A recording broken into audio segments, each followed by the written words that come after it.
ये यथा माम प्रपद्यन्ते तांस तथैव भजाम्यहम, कहने वाले प्रभु अब प्रतीक्षताम, अब आप प्रतीक्षा करिए। અને પછી પિતામહ ભીષ્મ દ્વારકાનાથની ઉપસ્થિતિમાં ધર્મરાજ યુધિષ્ઠિરને, પોતાના પરિવારના સંતાનને, જે હવે રાજા થયો છે, એને રાજધર્મ, સ્ત્રી ધર્મ, મોક્ષ ધર્મ આ બધું શીખવાડે, એનો ઉપદેશ કરે. આપણે વિષ્ણુ સહસ્ત્રનામ સ્તોત્રનો પાઠ કરીએ છીએ ને, એ પણ ભગવાન દ્વારકાધીશની હાજરીમાં અને ઋષિઓની ઉપસ્થિતિમાં પિતામહ ભીષ્મે એ ટાણે યુધિષ્ઠિરને બતાવ્યું છે.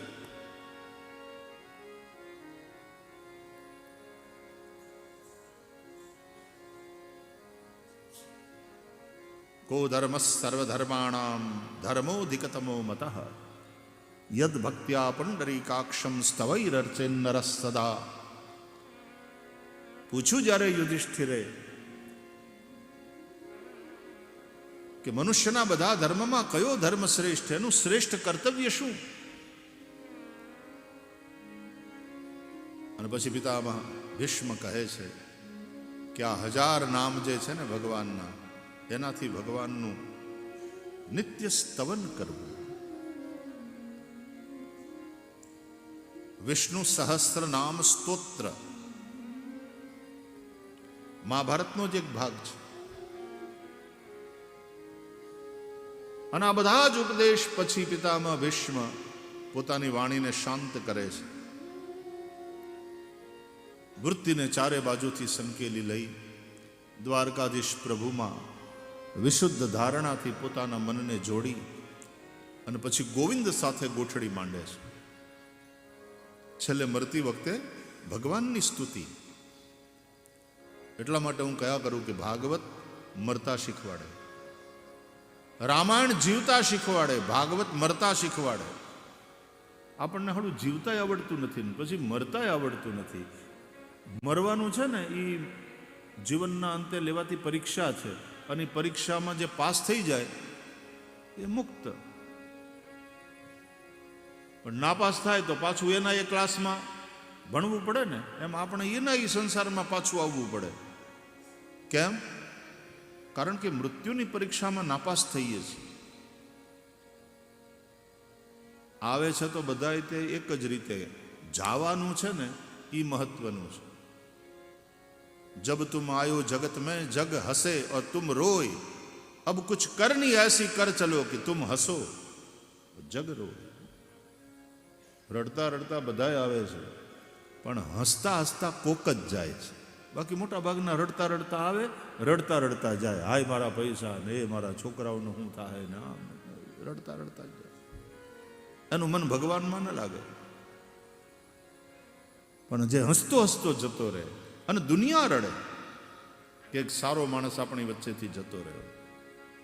કુછ કરની એસી કર ચલો તુમ હસો જગ રો.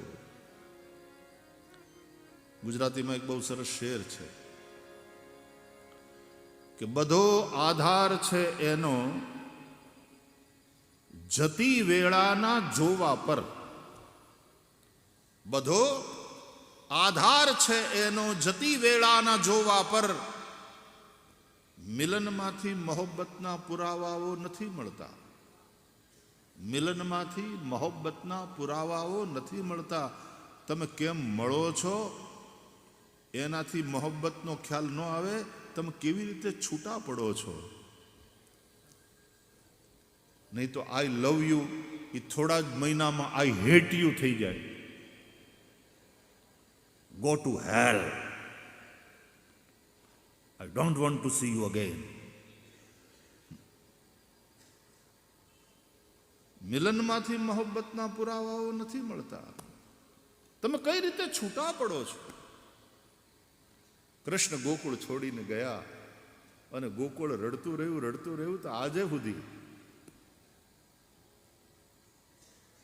વ્રજ રડતું રહ્યું. કૃષ્ણને આટલા મિસ કરે છે બધા. પ્રેમ વો હૈ તો પિતામહ ભીષ્મનું જે પ્રયાણ છે, કેમ મરવું, મરણ સુધરવું જોઈએ. ભગવાનની પાસે એવું માગો કે મારું મરણ સુધરે, મારું જીવન સુગંધિત બને અને મારું મરણ સુધરે. એક જ અરમાન છે મને, મારું જીવન સુગંધી બને. આવું એક ભાવગીત સાંભળેલું. જીવનમાંથી, ચરિત્રમાંથી સુગંધ આવવી જોઈએ અને મરણ સુધરે. તો પિતામહ ભીષ્મનું જે મહાપ્રયાણ છે, ભગવાનની સ્તુતિ કરતા કરતા, ભગવાનની ઉપસ્થિતિ, સંતોની ઉપસ્થિતિ, પોતાના પરિવારના બધા કુટુંબીજનોની ઉપસ્થિતિ, નહીં તો આનું મોઢું જોયા વગરનું રહી ગયું ને એવી એક વાસના રહી જાય માણસને. પિતામહની અંદર તો એવી કોઈ વાસના પણ નથી ને છતાંય કુટુંબ ત્યાં ઉપસ્થિત છે. અને પછી ભગવાનની સ્તુતિ કરતા કરતા, બહુ સરસ સ્તુતિ છે ભાગવતમાં ભીષ્મની. સ્તુતિ સ્નેહવશ થાય, ચાંપલુસી સ્વાર્થવશ થાય અને સ્તુતિ સ્નેહવશ થાય. સ્તુતિ એટલે ભગવાનના યથાર્થ ગુણોનું ગાયન સ્નેહવશ કરવામાં આવે, સ્નેહથી ભરાયેલા હૃદયથી. સ્તવ્યઃ સ્તવપ્રિયઃ, વિષ્ણુ સહસ્રનામમાં ભગવાન હિ સ્તવ્ય હૈ, સ્તવપ્રિય, સ્તુતિ પ્રિયો વિષ્ણુ એવું કહેવાય છે. એટલે ભગવાનને વખાણવાલા લાગે એમ નહીં, પણ વખાણ કરવા યોગ્યના તમે વખાણ કરો કંજૂસી છોડીને, એ ભગવાનને ગમે. ન વખાણ કરવા યોગ્યના વખાણ કરવા માંડો ને, એ ચાંપલુસી. એમાં કાં તો ભય હોય છે ને કાં તમારો કંઈ સ્વાર્થ હોય છે, કાં લોભ અને કાં ભય. કાં માણસ ભયને કારણે વખાણ કરે, કાં લોભને કારણે, કંઈ સ્વાર્થને કારણે વખાણ કરે. પણ જે સ્નેહને કારણે અને સામેવાળામાં હોય એવા એના યથાર્થ ગુણોનું સ્તવન કરે, એ ભગવાનને ગમે. સ્તુતિ પ્રિયો વિષ્ણુ. એટલે વખાણ કરવા યોગ્યના વખાણ કરવાના, એને બિરદાવવાના. પૂજા કરવા યોગ્ય, સન્માન કરવા યોગ્ય એનું સન્માન કરવાનું. અને સન્માન કરવા યોગ્ય ન હોય, જે જેલમાં હોવા જોઈએ એને મેલમાં નહીં બેહાડવાના. એક શ્લોક છે, સાંભળો. અપૂજ્યા યત્ર પૂજ્યંતે પૂજ્યા પૂજ્ય વ્યતિક્રમ ત્રીણી તત્ર પ્રજાયંતે દુર્ભિક્ષમ મરણમ ભયમ. જ્યાં પૂજવા યોગ્યની પૂજા ન થાય અને ઠમઠોરવા યોગ્યના વખાણ થાય, પૂજ્ય અને અપૂજ્યનો વ્યતિક્રમ થાય, અપૂજ્યની પૂજા થાય અને જે પૂજનીય છે એને કોઈ પૂછે નહીં, ત્યાં ત્રણ વસ્તુ થાય એ સમાજમાં. દુર્ભિક્ષમ, દુકાળ એટલે કે અભાવ. એ સમાજ અભાવગ્રસ્ત બને, દારિદ્ર્ય આવે. બીજું મરણમ, ત્યાં મરણ, મૃત્યુ. અને ત્રીજું ભયમ, એ સમાજ ભયગ્રસ્ત હોય. એટલે જે પૂજનીય છે એની પૂજા કરવાની, જે વખાણ કરવા યોગ્ય છે સ્નેહપૂર્વક, વિનયપૂર્વક એનું સ્તવન કરવું. સત્તા અથવા તો સંપત્તિના શિખરે બેઠા હોય ને લોકો, એના બહુ વખાણ કરે, પછી એને પોતાને ખબર પડે કે આ હું કામ વખાણ કરે છે. એને ખબર પડી જાય કે આને ક્યાંક ટેન્ડર પાસ કરાવવું લાગે છે, આને કોઈ કોન્ટ્રાક્ટ જોતો લાગે છે, કુછ સિફારિશ ચાહતે हैं, એને ખબર પડી જાય. તો જે સ્તુતિ કરવા યોગ્ય છે એની સ્તુતિ કરવાની અને એની સ્તુતિ તમે સ્નેહપૂર્ણ કરો, કોઈ ભય ન હોય, કોઈ લોભ ન હોય, ખાલી પ્રેમને લઈને કરો, આવી સ્તુતિ ભગવાન વિષ્ણુને પ્રસન્ન કરે છે. સ્તુતિ પ્રિયો વિષ્ણુ, ભગવાનને એવી સ્તુતિ પ્રિય છે. પછી લોકો શું કે ખબર, વખાણ તો વિષ્ણુને વાલા. જુઓ, સ્તુતિ પ્રિયો વિષ્ણુ, એસા નહીં.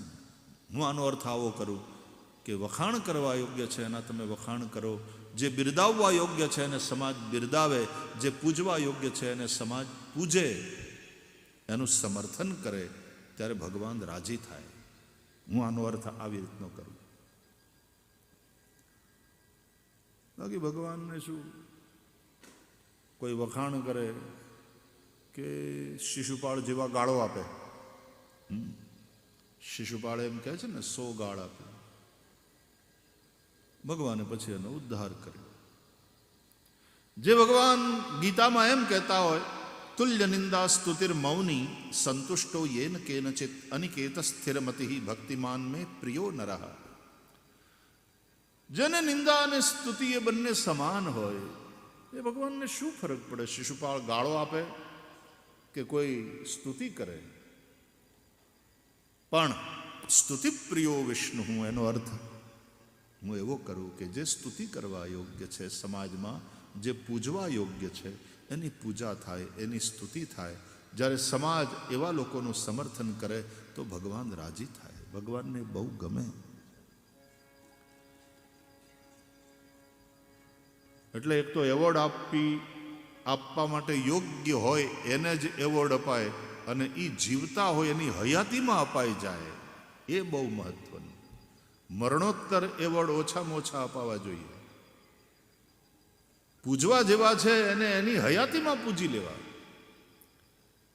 નહીં તો શું થાય ખબર, માણસ જીવતા હોય ત્યાં સુધી એને હેરાન કરવામાં કંઈ બાકી ન રાખ્યું હોય, અને મરે ત્યારે પછી એના એવા ગુણ ગાય, માણા બહુ સારા હતા, એને ઘેરથી કોઈ ખાલી હાથે જાતું નહીં. જીવતા હોય ત્યારે એને હેરાન કરવામાં બાકી ન રાખ્યું હોય. આપણે મુર્દાને પૂજીએ છીએ, જીવતાની પૂજા કરો.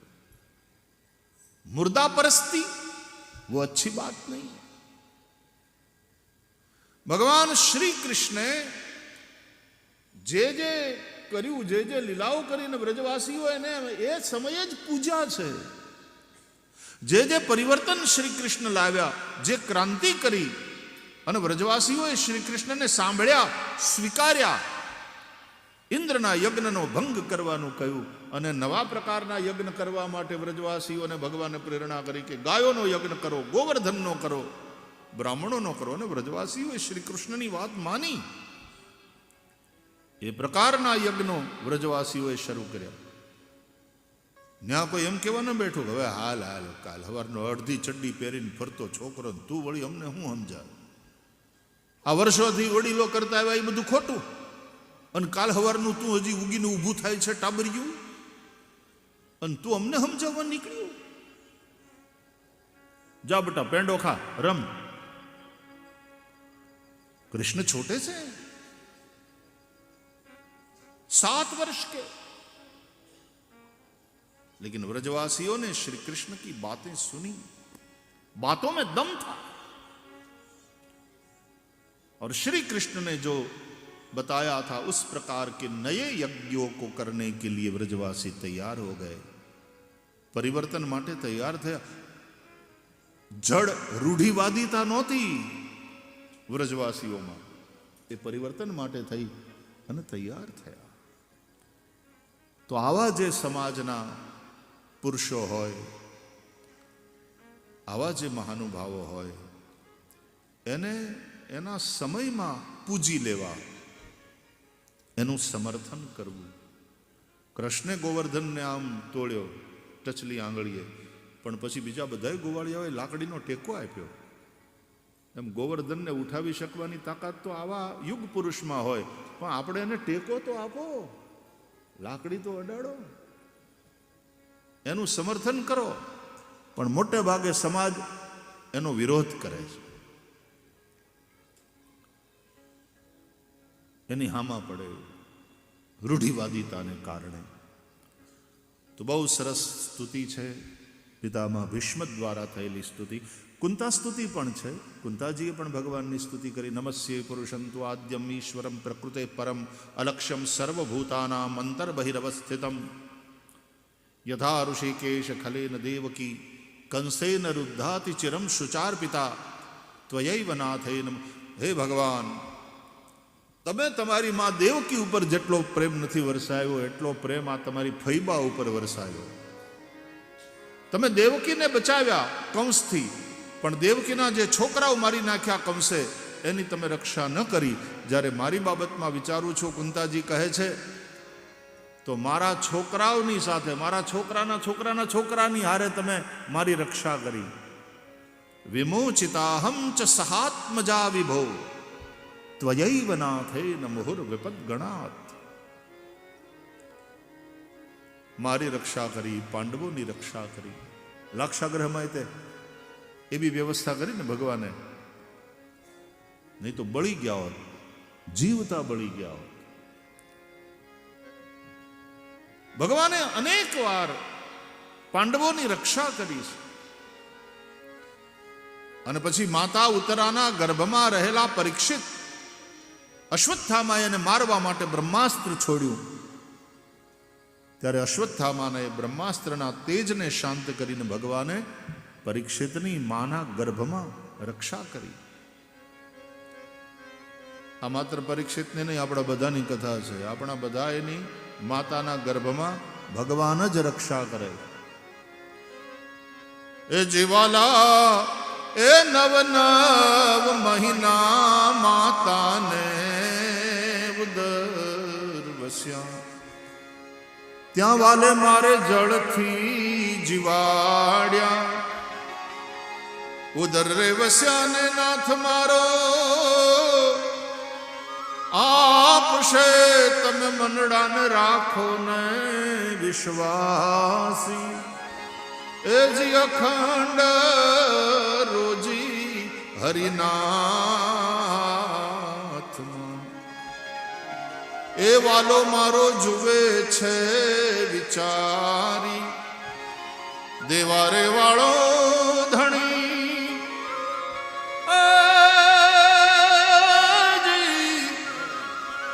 એ નથી દુબળો અને ભગવાન નથી રે ભિખારી. અજી અખંડ રોજી હરિનાથ. તું ही नाम तारण सबे काज सारण धरो उनका ध्यान वो निवारण करेगा. नथा दात वाकू दिया दूध माँ को खबर है खुदा को लेकिन सब्र जो करेगा. तेरा ढूंढ सीना मिटे दिल का कीना जिन्हें पेट दीना सो आपे भरेगा. मुरादम कहे जो मुकद्दर के अंदर तिने टाक मार्या न टार्या टरेगा. तिने टाक मार्या न टार्या टरेगा. ए जी जड़ ने थड़ तो અને આ કાયા છે સાવ વિનાશી. સર્વને વાલો જી મારો એ જી આપશે તમે મનડાને રાખો ને વિશ્વાસી. એ જી અખંડ રોજી હરિનાથ એ હરિનાથમાં હરિ કે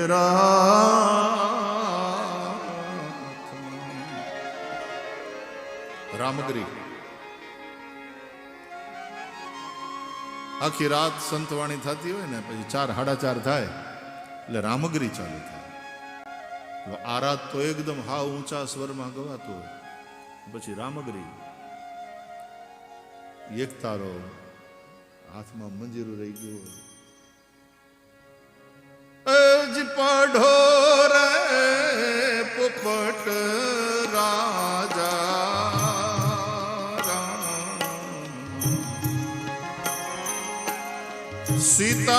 સીતાજી પઢાવે.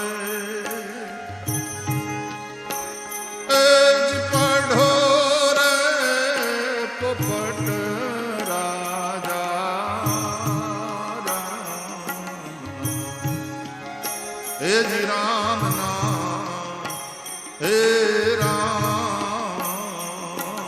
નામ. એ આવી રીતે રામગરી ગવાય. અખંડ રે રોજી હરિના હાથમાં, વાલો મારો જુએ છે વિચારી. દેવા વાળો ધણી નથી દુબળો, એ ભગવાન નથી રે ભિખારી. દરેક જીવનું માના ગર્ભમાં ભગવાન રક્ષણ કરે છે. માત્ર પરીક્ષિત રાજાની આ કથા નથી, આપણા સૌની કથા છે. અને માત્ર પરીક્ષિતને જ શ્રાપ થયો છે કે 7મે દાડે તક્ષકના દંશથી મૃત્યુ, એમ નહીં, આપણા બધાની સ્ટોરી આ જ છે. જીવનના વરદાનની સાથે જોડાયેલું આ એક વરવું અને કડવું સત્ય પણ છે કે જે જન્મે છે એ મરે જ છે. જાતસ્ય હિ ધ્રુવો મૃત્યુ. અને હવે 7 દિવસમાં જવાનું છે. શનિ રવિ સોમ મંગળ બુધ ગુરુ શુક્ર, 7 જ દિવસ છે. 8મો કોઈ વાર જ નથી. એ 7 વારમાં જ 7 દિવસમાં જ જવાનું છે બધા. એ શનિવાર લખ્યો હોય તો શનિવાર અત્યારથી નક્કી થઈ ગયો હોય, કયો એ આપણને ખબર નથી, એમાં તકલીફ છે. એક શનિવાર જાય એટલે આવતો, અઠવાડિયું એક્સટેન્શન મળ્યું. એ શનિવારે તો વયો ગયો તો બચી ગયા, હવે આવતો.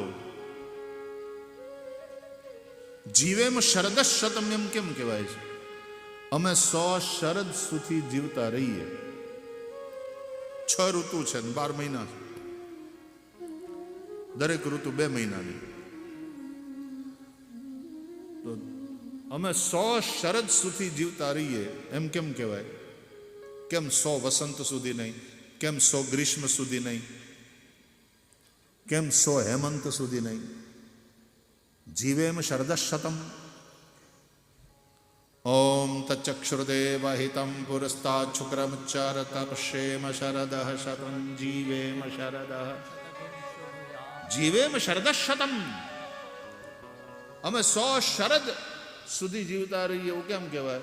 કે એ કાળમાં શરદ ઋતુ વર્ષા પછી આવે ને, રોગચાળો ફાટી નીકળે, એ રોગની ઋતુ છે. અને એ રોગના એ સમયમાં જેમ કોવિડમાં બચી ગયા એ બધા બચી ગયા ને, એમ શરદની અંદરથી જે બચી ગયા એ બચી ગયા. પછી 1 વર્ષનું એક્સટેન્શન મળ્યું એમ સમજી લો. એટલે શરદ ઋતુ વહી ગઈ તો આપણે બચી ગયા. લ્યો હવે આખું 1 વર્ષ, હવે આવતી શરદ ઋતુ આવે ત્યારે પાછું સંભાળવાનું. તો શનિવાર તો નક્કી છે, પણ કયો શનિવાર એ ખબર નથી. बड़ी विचित्र बात है कि मृत्यु निश्चित है, लेकिन वो मृत्यु कब वो अनिश्चित है, मनुष्य को पता नहीं है. इसलिए मौत की तलवार लटकती रहती है सिर पर. અને એટલા માટે દરેક માણસે સતત જાગૃત રહેવું જોઈએ. મરવાથી ડરવાની જરૂર નહીં, પણ મરણને ભૂલે છે ને એ બહુ ભૂલ કરે છે. હિરણ્યકશિપુને તો વરદાન મળ્યું ને તો એમ માની બેઠો કે હવે હું નહીં મરું, એમાં જ રાક્ષસ થયો. રાવણ પણ માની બેઠો કે હવે હું ન મરું, રાક્ષસ થયો. મૃત્યુથી ડરો નહીં, પણ મૃત્યુથી ભૂલો પણ નહીં કે એક દિવસ જવાનું છે. સાવધાન રહો. એ તને મળ્યો મનુષ્ય અવતાર માંડ કરીને, એમાં ભજા નહીં ભગવાન હેત ધરીને. તો ખાશો જમના માર પેટ ભરીને, માટે રામ નામ સંભાળ.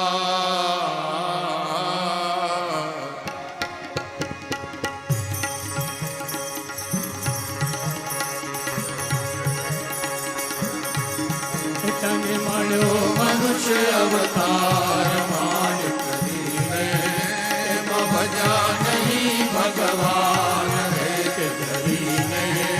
અને ખાશો જમના માર પેટ ભરીને, માટે રામ નામ સંભાળ.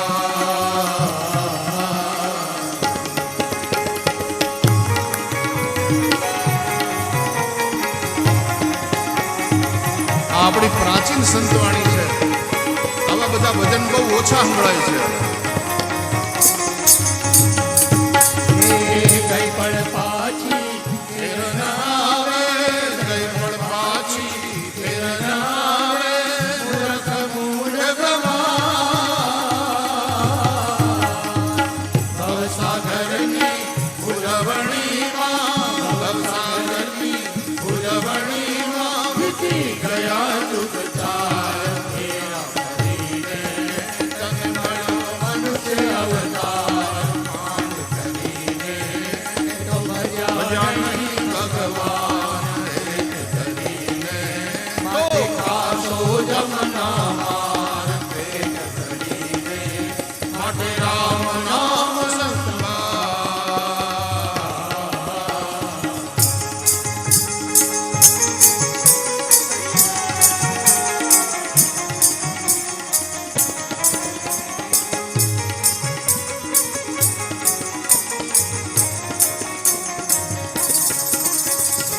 જગરાગીમાં યુગ તેરા થો, જગરાગીમાં યુગ તેરા થો, નવમાસ નિર્ધાર. સ્તુતિ કીધી તે અલબેલાની, શ્રુતિ કીધી તે અલબેલાની, બહાર ધર્યો અવતાર. માયામાં મોહીને તને મળ્યો મનુષ્ય અવતાર. માંડ કરીને એમાં ભજ્યા નહીં ભગવાન હેત ધરીને, તો ખાશો જમના માર પેટ ભરીને, માટે રામ નામ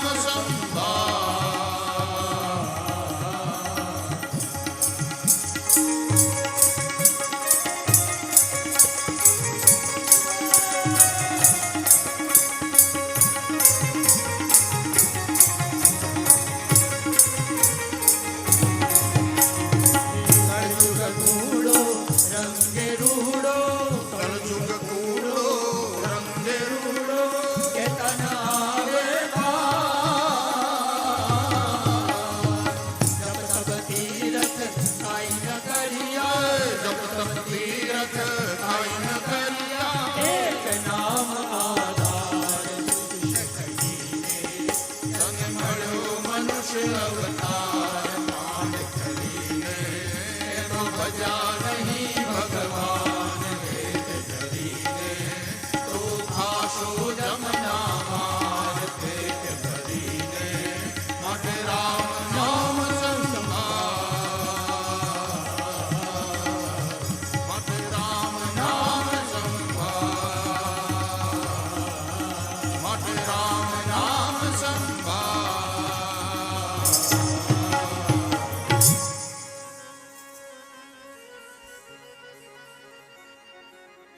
તો મૃત્યુને ભૂલવાની જરૂર નથી. બસ મૃત્યુથી ડરવાની જરૂર નથી, પણ મૃત્યુને ભૂલો નહીં कि एक दिन जाना है और जब जाएंगे तो साथ कुछ भी नहीं चलेगा.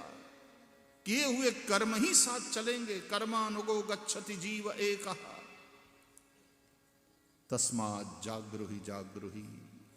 सावधान सावधान सावधान. પૂજ્ય ડોંગરે બાપજી કથામાં એવું કહે, સુખદેવજી સાવધાન કરે છે. સાવધાન. મોહની અંદર સૂતેલા આપણે હાવ ગાફિલ થઈને પડ્યા રહીએ છીએ. સાવધાન. અંતકાલે ચ મામેવ સ્મરન મુક્ત્વા કલેવરમ. માત્ર પરીક્ષિતને જ શ્રાપ થયો છે એમ નહીં, દરેકના જીવન સાથે જોડાયેલું આ સત્ય છે. 7મા દિવસે સૌએ જવાનું છે. સપ્તાહના દિવસ 7 જ છે.